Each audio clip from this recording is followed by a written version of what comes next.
நடிகர் சியான் விக்ரம் நடித்து வெளிவந்த படம் தங்கலான். இந்த படத்துக்கு 140 கோடி பட்ஜெட் செலவு பண்ணியிருக்காங்க.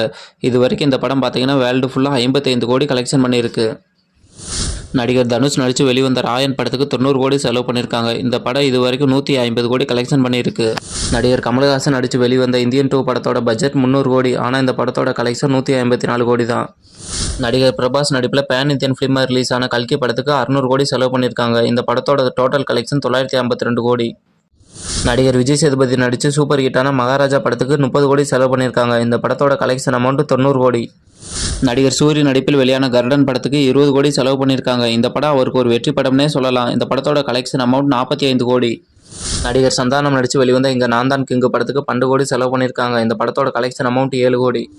நடிகர் தனுஷ் நடிப்பில் வெளியான கேப்டன் மில்லர் படத்துக்கு 60 கோடி செலவு பண்ணியிருக்காங்க. இந்த படத்தோட கலெக்ஷன் அமௌண்ட் 72 கோடி. இந்த படம் அவருக்கு ஒரு ஆவரேஜ் படம்னே சொல்லலாம். நடிகர் சுந்தர்சி நடித்து வெளிவந்த படம் அரண்மனை 4. இந்த படத்துக்கு 40 கோடி செலவு பண்ணியிருக்காங்க. இந்த படத்தோட கலெக்ஷன் அமௌண்ட் 96 கோடி. மேலும் இந்த படம் அவருக்கு ஒரு கம்பேக் படம்னே சொல்லலாம்.